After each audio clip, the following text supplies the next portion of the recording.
You have now tapped in with the introspective father and son duo. Last name may be strange, but never strangers to the game. Adjust the listening devices and keep it loud. Coming in, flex. I just wanna win, LABB, who we running with, 2233, I'm on 10 again, state your name. Hello and welcome to another installment of No Strangers to the Game. I'm Josh Strange and that's my father Troy.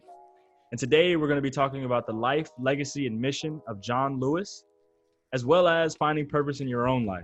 So for today, I just wanted to start with a few facts about John Lewis, give you kind of a brief overview of his life and some of the things he was able to accomplish in his great life.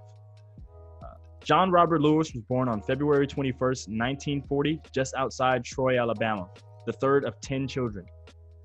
When Lewis was 11, an uncle took him on a trip to Buffalo, New York, making him more acutely aware of Troy's segregation. As a student, he was dedicated to the civil rights movement. He organized sit-ins at segregated lunch counters in Nashville and took part in many other civil rights activities as a part of the Nashville student movement. In 1961, Lewis became one of the 13 original Freedom Riders. As a result, in the South, Lewis and the other nonviolent Freedom Riders were beaten by angry mobs and arrested multiple times. Lewis was elected the congressman of the 5th District in Georgia, and he was re-elected 17 times, serving over 30 years in that position.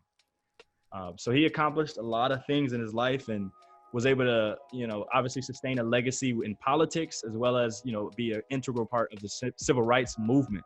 I guess you could say that was kind of his, mission in life and things like that. But obviously there was a lot of sacrifice. We talked about, one of the facts said that he was beaten multiple times. He was arrested multiple times.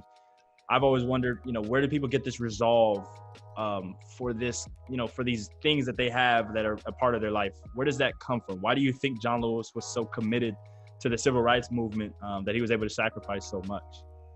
Yeah, I would imagine that commitment and resolve comes from his experience growing up in the Deep South, where segregation was really prevalent. And the experiences, I think, built the resilience and the commitment that he had to become the civil rights freedom fighter that he was. So I think part of that is the growth and the experiences.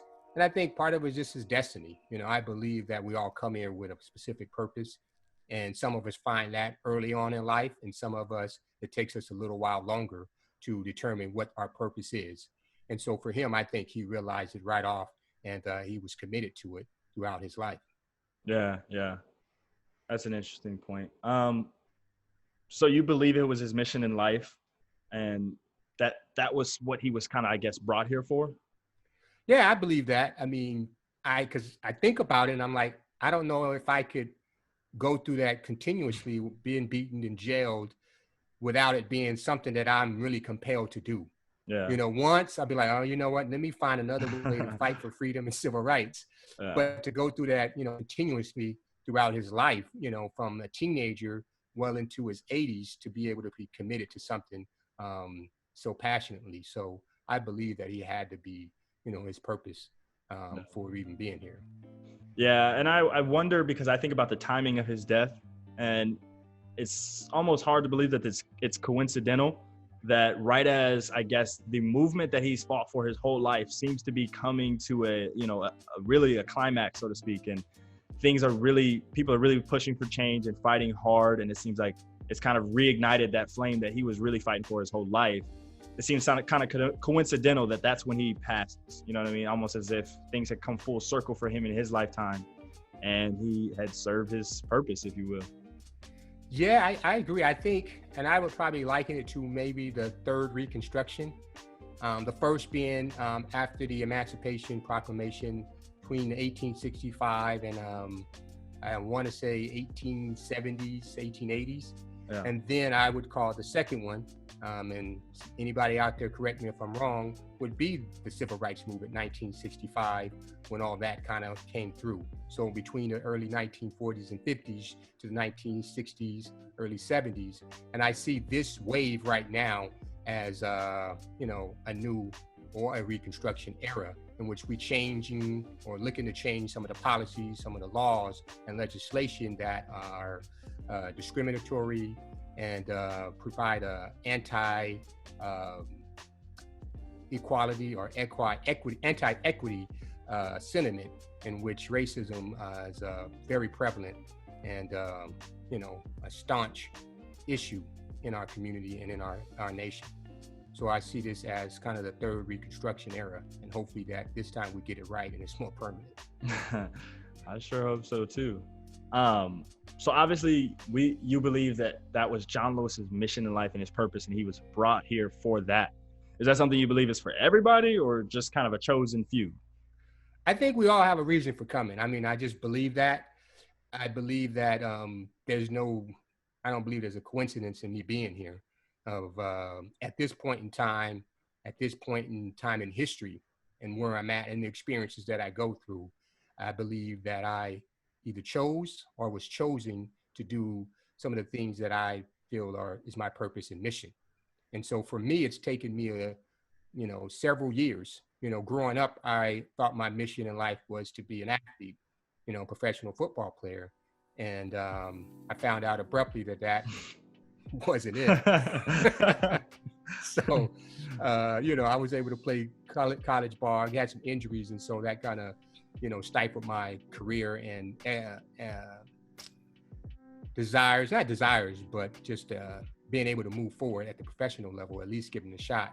Yeah. And so from that point on, transitioning from sports and being an athlete into life, finding that career path. And in that time, I've done multiple things. I was a teacher. I taught for 7 years.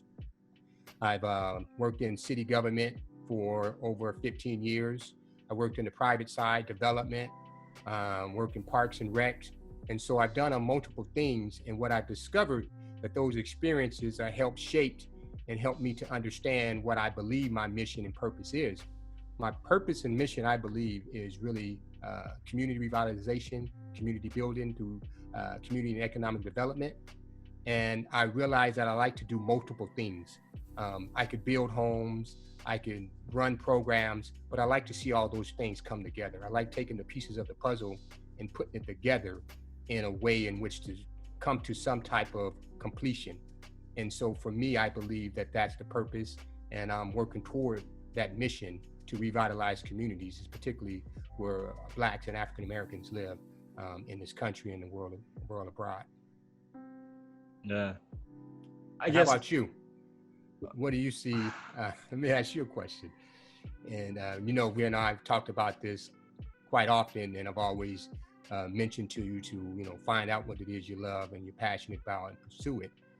What do you see, or do you see yourself having a purpose and a mission? And if so, what is that? I go back and forth on it because it's tough. I'm not gonna lie to you. It's tough for me to believe that there is not one thing, but an overall mission that I was sent here to do by some sort of higher power. And so I have a hard time believing that. But there is, obviously, I think I have something that I believe is something that I want to do with my life. You know what I mean? That I feel like is something that I have a passion for, and that's something that I can spend the rest of my life doing and kind of, working towards. And that's, I think the business of sports. I think I have a few different avenues. I love track and field. I'm a track and field athlete at Kansas State University, formerly of Purdue University. And I love track and field. I think our sport is underappreciated. And I think I could, see myself really working hard to get my sport the respect it deserves, get it on major networks, get, the athletes behind me, the recognition they deserve. I love the game of basketball, NBA, college ball and stuff like that. I can see myself managing sports, and I love the business of sports. That's something I can see myself doing for the rest of my life. Now, do I believe a higher power ordained me to do that? That's sometimes tough for me to believe. So I'm not exactly sure on that. But once again, I think I have things that are not things, but I have something or a goal that I believe is something that I at least have a passion for, want to spend the rest of my life doing.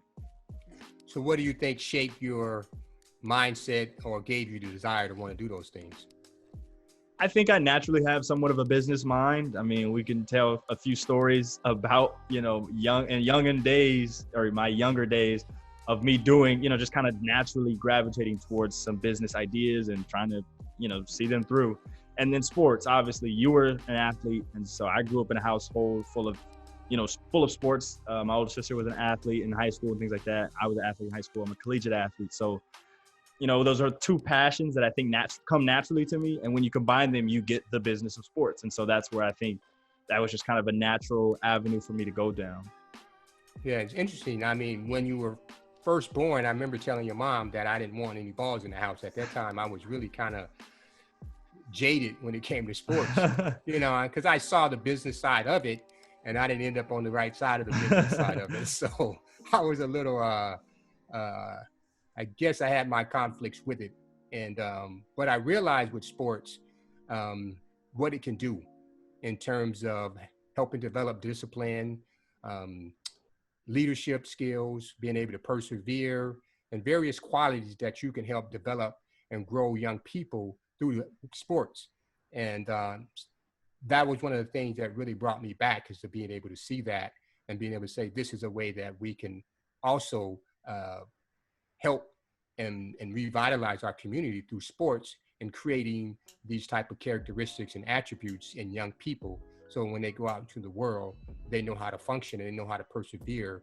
They know how to work as a team to get things done collectively. So I see a lot of good side and upsides to sports. But there was a time in my life where I was a little disappointed and frustrated because the business side wasn't always kind to the athletes that were involved in part of it. Yeah. I guess I want to segue that into, so how do you know when you're living out your life's purpose? Because I think about this all the time. There are people who think or are convinced in their mind that their purpose in life is to do some terrible things, you know what I mean? To kill or destroy. I would imagine that, at least in your faith, that wouldn't be a purpose that, your, I guess, higher power would want for someone. So how do you know if you're living your life's purpose, or we're all just kind of picking our own, I guess? For me, I believe it when you feel fulfilled. So when you get up every day and you look forward to doing whatever it is you do, you're excited about it. You stay up all night.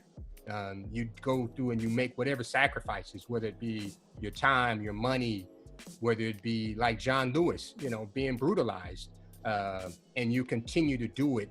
And in other ways, it's like, even when you try not to do it, you still find yourself drawn back to whatever that thing is. Like for me, and you've always mentioned it to me that, I could go out and make a lot of money doing some things. However, my commitment has always been the community. That's just something I have an interest in. And even when I'm go out and looking to make money, it's like, well, how do I use this money? How do I take this money so that I can improve our community? So for me, I just think it's just something that is hard for you to get away from. And when you try to pull away from it, you get pulled and sucked back into it. So for me, I think it's something that you're passionate about, something that you're naturally pretty good at, and that, you're willing to commit yourself to. Okay, that's an interesting point, because now that makes me think of someone, and it brought it up so clearly to my mind, Mike Tyson. Mike Tyson was obviously one of the best heavyweights ever, so to speak, and for so long, he seemed like he was struggling with outboxing, and now he's getting back into it. He's got a match coming up. I don't know when, but he's getting back into boxing, so he was kind of naturally drawn back to it. Do you think, a lot of people can say Mike was made to box, you know what I mean? Do you think that's his life purpose? And because I think when Mike talks about it a lot, he talks about, in his acting, I just love to go out there and destroy. I just love to kill. You know what I mean? And it's like, that's very brutal. Boxing is, a great sport. I like watching boxing, but is that somebody's purpose, to go in there and beat other people up? Like, well, that could be used for other things, like Muhammad Ali, right? He was a boxer, but from boxing, it gave him the recognition, it gave him the platform to be able to share some of the things and fight in the way that he did for the rights of others, to stand his ground and become known as one of the greatest, athletes ever. But that wasn't so much just what he did in the ring, but what he did outside of the ring. And having that platform gave him the opportunity to speak and for people to at least pay attention and listen to him. So boxing may have been the avenue that gave him the platform and the opportunity to really do some other things that would be part of his life purpose. Okay, and that's Muhammad Ali. I think Mike Tyson has been a lot different in the way he's used his platform. Not that he's some bad guy or anything like that. But I think it's also, sometimes you learn from the good and you also learn from the bad that people may experience. And I think some of the negative things that Mike have experienced has allowed other people to see, hey, these are some things we may want to look at. And it's also looking at athletes who may have been taken advantage of. And so I think there's a few more support systems and many athletes coming up under Mike who now may have a little more support and money management, taking other business opportunities and those type of things. So sometimes your, what's the word I'm looking for? Your negative experiences also can serve as positive for others to be able to learn what to do, what not to do. And when you look at Mike now, he has various business opportunities that he's involved in. He does speaking.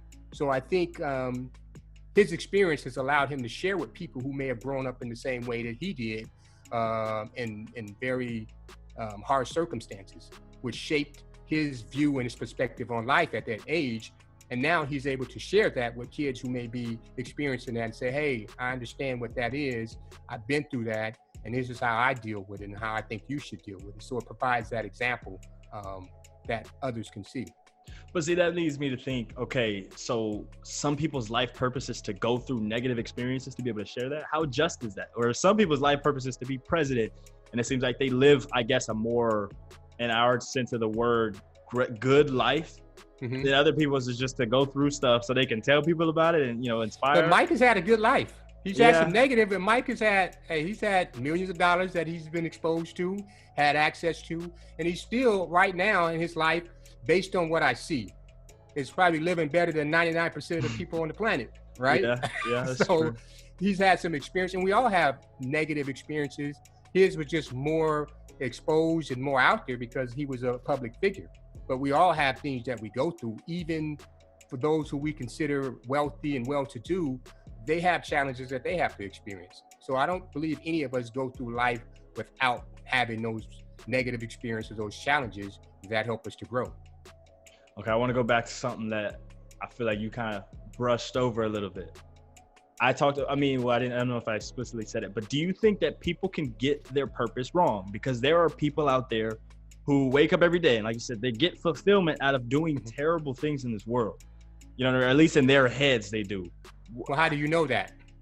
I mean, I guess I don't. Right. So just but how do you know? Do it, but how do you know I'm not saying I can't say they do or don't, but I would imagine, and just me as a human being and most people that I talk to, when I do something that I know is not good, and you may be able to condition yourself to not think about it. Like when people go to war and they kill and they're in these battles, a lot of times they come home and they're traumatized. Even though they were doing what they felt was right for the country, they have to go through, they call it post-traumatic stress syndrome. And these are the things that they deal with that they may never get over. Because to me, it's just an unnatural process to go through, kill and do the things. In some instances, you may end up doing it to defend yourself or for a certain cause, but I don't believe it to be a natural process for human beings, even though sometimes we do that. And so whether or not it's your purpose to go out and kill somebody, I can't say that I truly believe that. But if you're in a position to where you're defending yourself, I can understand that position of having to defend yourself. And if you in the process, you end up killing somebody, that's unfortunate, but that's just part of the deal. And so to say that somebody's purpose is to go out and do evil things, I don't know if I believe that. Some people may make that decision to go do those things, but I don't know. I don't necessarily believe that is, their purpose in life. So essentially you believe that sometimes people can kind of get confused in their head and they may believe certain things, but deep down, there is some type of, I guess, moral compass or something inside of you that really does kind of direct you the right way. Some people just may ignore it. I believe that. Personally, I don't have all the answers, but in that respect, I believe that, we all have a moral compass. And when we are woke to that or made aware of it, I think we begin to make different decisions. There's been many people who have done things and they believe that was the way they were going or needed to go because of what they were taught. And then when they was made aware of other options and ways of doing things and other experiences, they changed their ways. So I think at the end of the day, we all have a moral compass, whether or not we are aware of it and use it to make the decisions or not, I think is there. Yeah, I mean, you kind of brought up the nature versus nurture debate and things like that, but that's way, more deep topic to get into. But I wanted to ask you, so you talked about, I mean, speaking of nurture, what are some of the experiences in your life that have made you say, okay, this is what I'm supposed to be doing with my life, or this is my purpose, so to speak? Well, some of the experiences just growing up, and why I always talk about community is the community that I grew up in. I grew up around family. Everyone was family, everyone was friends. And so everything we did, we were surrounded by people that cared about us, that people that we knew. And so it was just a wonderful experience for me. And then growing up and moving out, going to college and living in other places, I realized that all communities weren't the same, because you didn't have that close-knit community that I grew up in. And so I always wanted to replicate that in other places. And I didn't really fully know it until probably the last 10 years of my life, as I, had different career experiences with community development, redevelopment, urban planning, education. All those things really culminated to let me see that this is part of a community, and these are the components that are necessary to build a strong, productive, and stable community. And so those are the things that really kind of pushed me in this direction, just seeing it. And, my growing up and having those wonderful times and experience with family and friends, made me interested in creating that experience for others who may not have been fortunate to have that I had. Yeah, that's interesting. I don't know if I just am not or haven't lived enough to say I've had experiences like that, or maybe I just haven't reflected enough on them to say that that's why I feel like what pushed me towards that. Like I said, I just feel like I was around sports growing up, and I had a kind of a natural, I guess, knack for business. And so I combined the two, and that's what I think or that's what I feel I want to do with the rest of my life. I don't know if I have specific incidents that make me say, okay, that was something I can call upon and say that's why I'm doing what I'm pushing to do, what I'm trying to do. Yeah, and I think just having access to the people that you've been exposed to, professional athletes. I mean, having a cousin who's was a major league general manager for the Angels, and currently administrator or executive in Major League Baseball. Being able to go to the games, meet those players, see how he does things, I think that was helpful and helped and shape your thoughts and ideas about not only being an athlete, but the business of sports. Because growing up, if I'd have known the business side, that might have been an option I at least explored, but I didn't know it existed. It just never occurred to me that I could do those things. I could be a sports agent, manager, a team exec, or what have you, athletic director. It just never, dawned on me. So I didn't explore those avenues or options. So I think now I'm finally in a space where I can see that the things that I'm doing now are bringing fulfillment. So with that, as you said, the things you're doing now, and I know you're working on a lot of things, this is kind of a loaded question for you, I feel like, but where do you see yourself in terms of your life's purpose and what you're working on and what you're doing? Where do you see yourself in 5 years? 5 years, I see myself kind of with a blueprint, taking what is existing, and nothing that I do is new.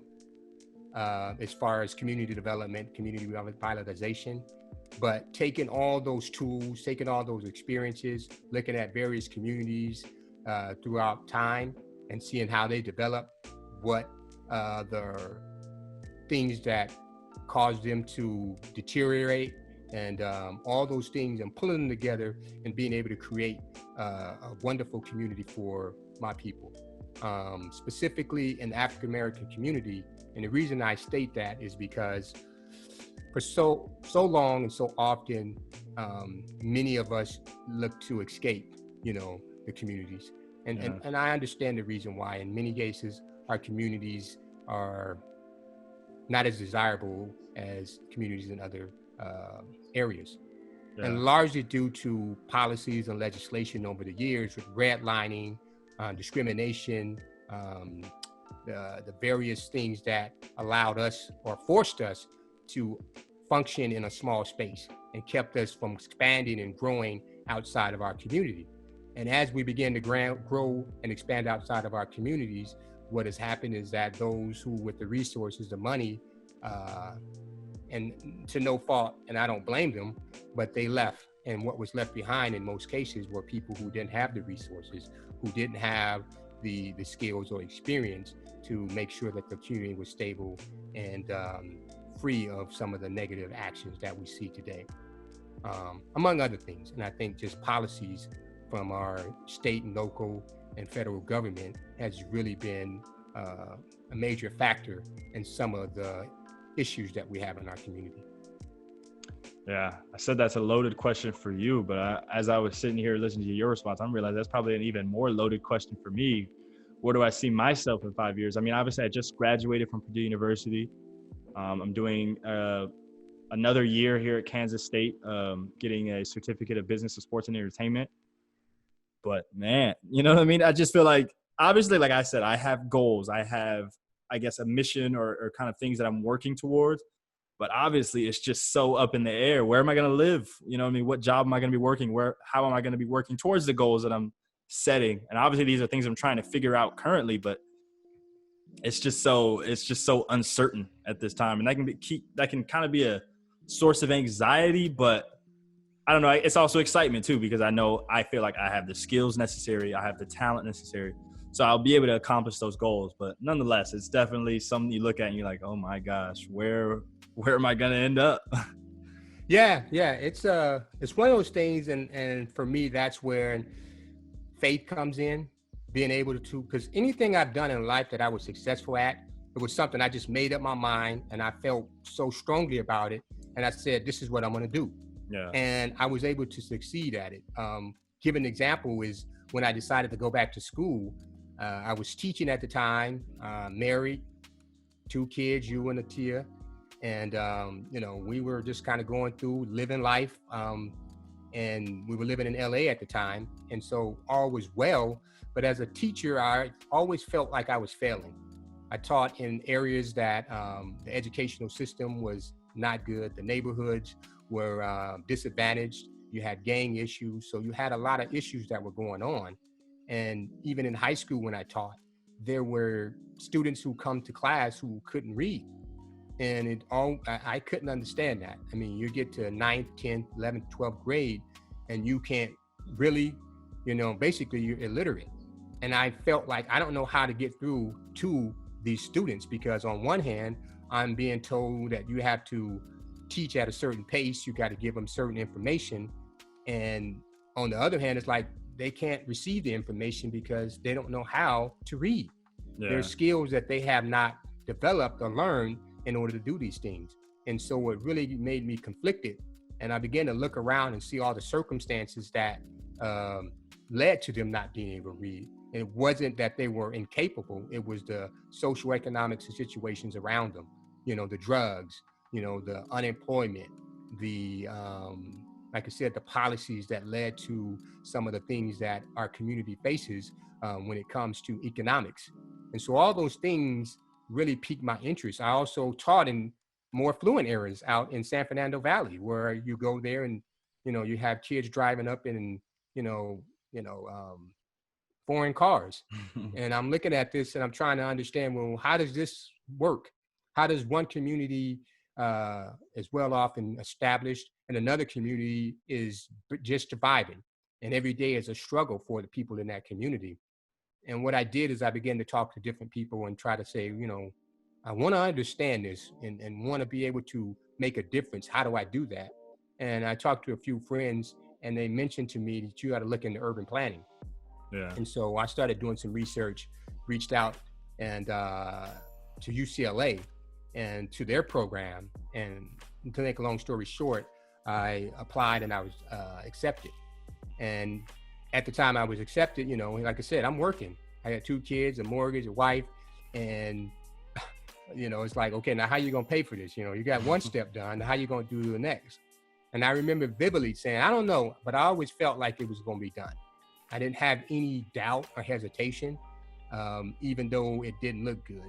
So what I did is I talked to the students on campus, and I was able to apply for a fellowship. And I ended up being awarded a fellowship that not only paid for my school and tuition, but it gave me a stipend every month to live off on. And so, to going back to what my original statement was about, is that anytime I made up my mind to do something, it all worked out. Everything that I needed came to me. It may not have been the way I thought or expected, but it all worked out. And so I have other stories like that. But, for me, that's how I determine, where I'm going. And when I get that feeling, it's a strong feeling that I got to go do it. I got at least to explore this, because otherwise I'm not going to be able to sit still and rest.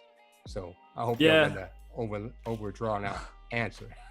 Nah, I think it was a good story to hear. And obviously, like, it makes me wonder, because as you said, you kind of switched gears at a certain point from what you thought. I mean, you said when you were a kid growing up, most of your life, your young life, you thought, being a professional athlete was your purpose in life and where you were supposed to go. And so I wonder, obviously I've had this kind of goal and mission and what I think what I really think I'm passionate about, but will that at some point just switch gears on me? But I think it's just, as you said, it's important to just listen to yourself, listen to, deep down what you feel. Don't ignore that, because it's something real, and it'll all work itself out because it's what you're supposed to do. So it's an interesting point. Yeah. So I think overall, when you look at your upbringing and, your family structure and your life, I always ask, I think, what is it that you feel you could have got more of, that I could have shared more, your mom, with experiences that could have made, things for you even better? Do you have any of those that stand out in your mind that, I wish I would have had this, or this experience, or these type of things occur in my household or family? No, I think I got everything I needed. I got a really, I always tell people I got a really diverse, I had a really diverse background, or really diverse, I guess, setting growing up, because things kind of switched gears. Our family, first of all, mom's family is different than your family.